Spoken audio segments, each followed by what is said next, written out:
Today's video is a bit weird, it's a bit different. We're basically going to be looking at online trends I've been seeing from people talking about fashion, talking about like wardrobes and personal style and just like general trends in aesthetics online. And we're also going to be talking about how fashion brands are already jumping on them, or I think are going to co-opt them and like turn them into a marketing moment so they can just sell us more stuff under the guise of them getting on our level, them engaging in what we're engaging in. Some of these basically aren't trends yet, I would say, but I can see them becoming big trends very, very soon. So we're just going to go through them. We're going to chat about them. Let's get into it.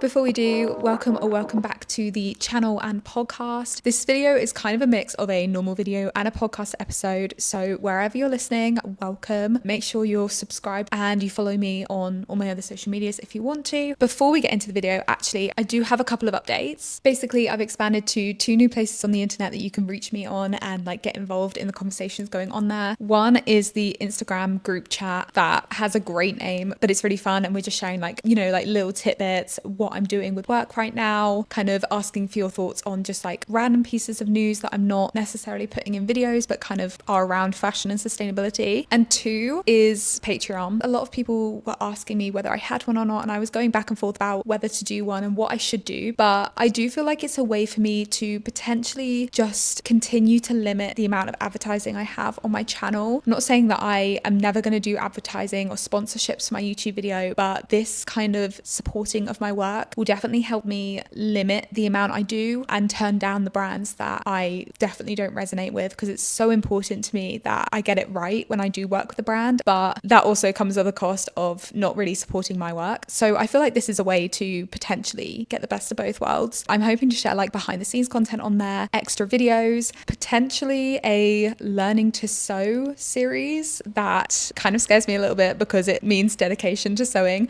but I have been really wanting to get into it, so I feel like that could be quite fun. So yeah, I'll be linking it in the description. I'd love to have you join. I'd love to hear your suggestions on what kind of content I should be doing on both of those new channels. And yeah, let's get into this video. The first kind of trend I'm seeing that I think will immediately be co-opted by brands is the collage. And obviously, okay, the collage never really went out of style, but I think there's something about the collage in 2025 that draws people in, and I kind of want to unpick that before we talk about how brands are going to co-opt it. I had this weird thought that they would be big in 2025, just like the other week. I think I was just thinking about them, and then I saw that Rhode had posted a collage like literally the other day, and I was like, I knew I was on the money, because if Rhode's doing it, then I feel like it's a cool girl thing, despite the fact that I'm not a massive fan. You can't deny the fact that they have a great marketing strategy. So if Rhode is saying collages are in, I think they're in. But sorry, yeah, let's talk about why they're in before we talk about brands.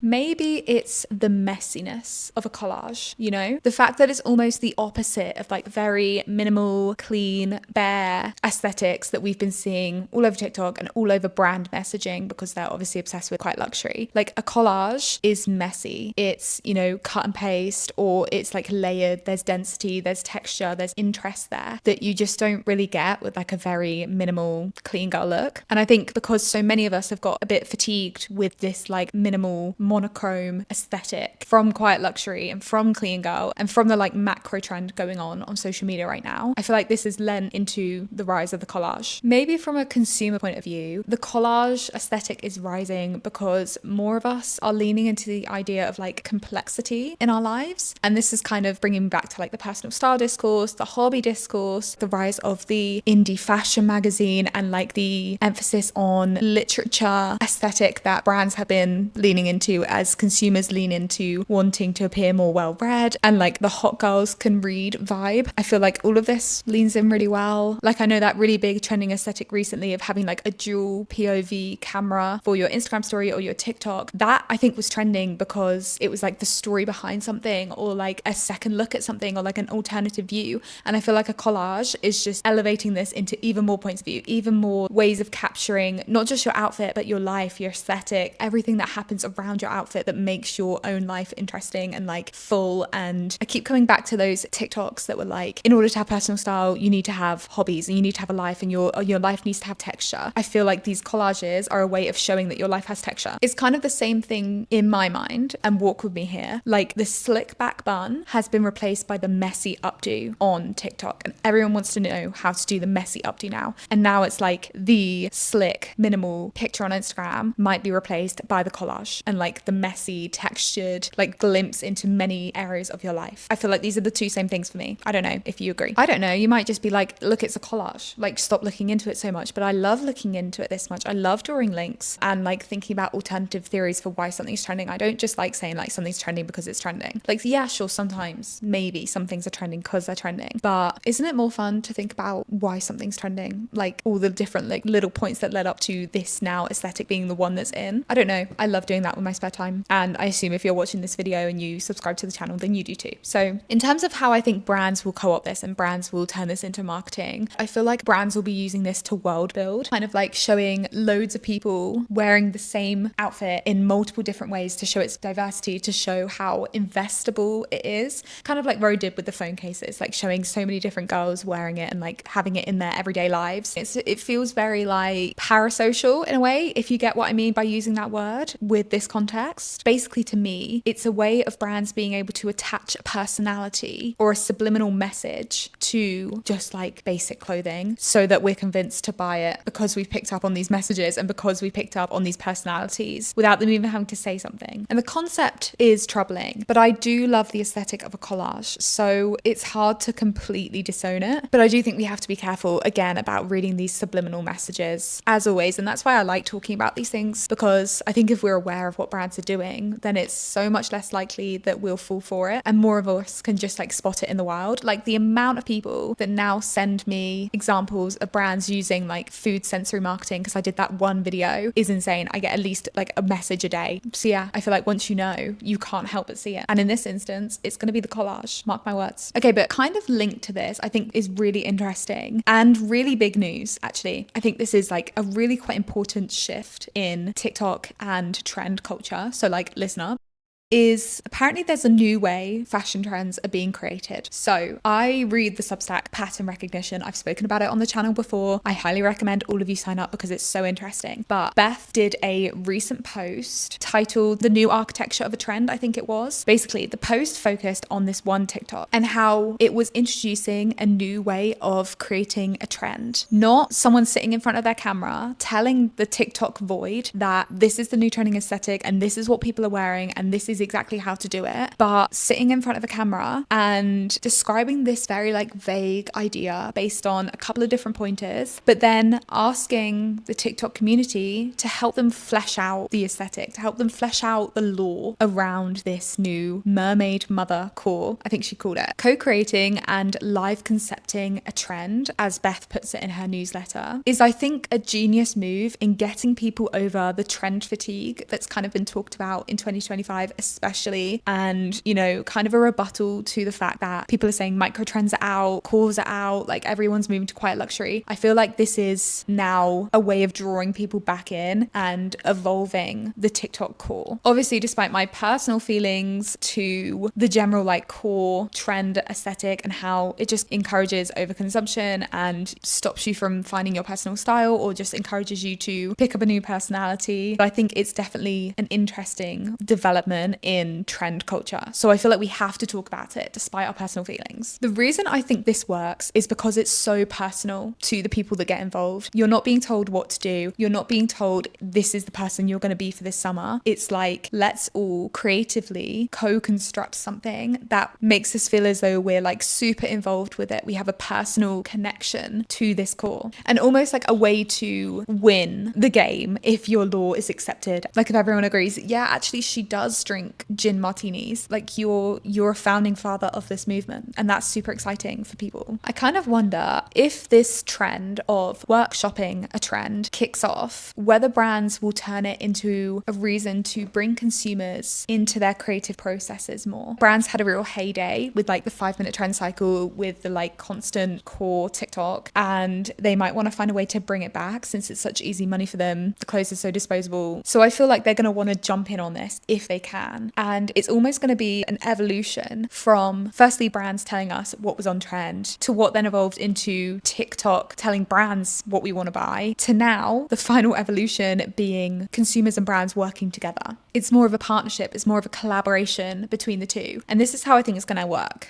Maybe brands will come up with a basic premise of what their next collection is going to be about. Maybe they'll show a really sparse collection of reference images, a couple of swatches of fabric, some colors that they think are going to work, but then ask their consumers to fill in the gaps, to like build the lore around it, to basically world build this kind of collection, who it's targeting, which would then influence, if not the collection itself, the marketing, I think, because I think it would be quite hard for consumers to be the ones to actually design the clothes. I think that would be like another wave of this, another evolution. But if brands are saying like, hey, what does this person do? Where are they wearing these clothes? What are they drinking? What is their perfume? What books and articles are they reading? Then they can take all of that information that the consumers have decided and turn it into a marketing campaign that like feels very personal to their brand following. And I think especially this will be interesting for like cult brands that have like an already quite set aesthetic, like Peachy Den. They have a aesthetic that you can define pretty easily,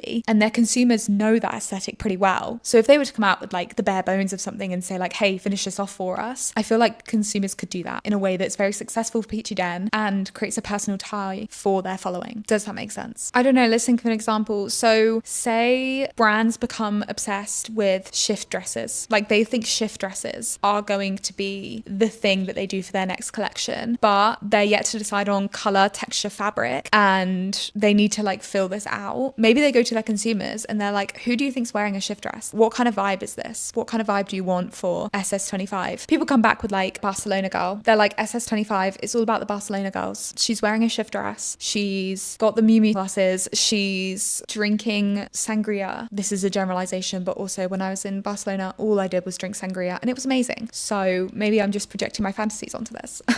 But she's reading, I don't know, Margaret Atwood. Like, do you know what I mean? Like there's just all these like little weird bits that consumers can join in with and like lore build themselves, and then brands can use that in the marketing, and like consumers will feel like they had a hand in that they want to buy the collection because they feel like they built the collection. Does that make sense? Maybe this is a pipe dream, but okay, no joke, this might be how I start thinking about my own wardrobe, this kind of like conceptualizing and building a world and a lore around the kind of clothes that I want, but like reverse order. So I'm like, okay, this is my world, these are my interests, these are my hobbies, what does this person wear? If I think about this as a third person, I feel like I'll be able to get some clarity that I've been struggling with my own wardrobe. So I might turn this into an extra episode on Patreon. Maybe. We'll see. Would we like that? Let me know. Okay, moving on. The fashion propaganda I'm not falling for trend is a cult brand goldmine, and I will explain. If you don't know the trend, obviously let's start there. I think it's quite an interesting response to the distrust people are feeling with like big tech, the governments, media, politics. And in response to that, I think it's just a list people are doing over generic videos, just listing the things they're not buying into that they feel like are being pushed onto them from one source or the other. And there's been some really interesting fashion ones, some very, let's say, relevant ones given recent situations and developments. One of them was like saying, I don't follow trends while wearing Miu Miu glasses. That made me laugh. There was another one in particular I wanted to read out. One of the points was like brands that are basically merch. And I feel like that's throwing shade at Park and all of that drama with the cult TikTok sweatshirt. And there was another point that was like overpriced polyester. I feel like that's shade at Odd Muse. I don't know. It could, to be fair, be any luxury or influencer brand. But given recent developments, I feel like that's Odd Muse. And I do want to cover both of these in maybe a separate separate video. So I've seen your requests for me to talk about this, but I'm not going to do it yet because I want to do it right. So I'm holding off on that, just so you know, but it's in my mind. But going back to this video, I can see this trend being something brands hop on very easily, and cult brands in particular, or like brands that position themselves above fast fashion. I feel like they'll be able to use this trend very, very easily. Like, for example, a brand adding to their list like endless trending cycles is something they don't buy into because their brand does like curated monthly drops or something like that, you know, like a slow fashion brand. That would work. I also feel like a brand adding polyester or like overpriced polyester to their list, if they do a lot of like natural materials. You see where I'm going here? Or I think, and I have actually seen some brands just making the entire list of things the opposite of a particular piece of clothing they sell. So I think there was an example, I can't remember, maybe like white linen trousers, and it was like linen that's too opaque as something they're not buying into, or clothes that don't fit properly as something they're not buying into, that kind of thing. And obviously this is super easy for any brand to jump on. You don't need like a cult following or like a power position over others. Like for example, I feel like when people get tired of the polka dot trend on TikTok, because obviously polka dots are very timeless, but TikTok is going to get tired of them eventually. I feel like the fast fashion brands that still have stock are going to be doing this trend and being like, polka dots are out, wrong, polka dots are forever. Do you know what I mean? Like, I feel like it's just going to be such an easy one to co-opt. And I feel like it's such a powerful one because the idea that, you know, this is propaganda that you shouldn't buy into is a very morally superior trend that people might feel like they have to follow. Do you know what I mean? Like, the language itself is very persuasive. It's very, I don't want to say holier than thou, but it's very like, I can't find the perfect word. They're not positioning these things as opinions. They're positioning them as being like informed. And if you don't agree, then you're not informed. Do you know what I mean? So it's very persuasive in that respect. That's the best explanation you're going to get from me on this one. Sorry.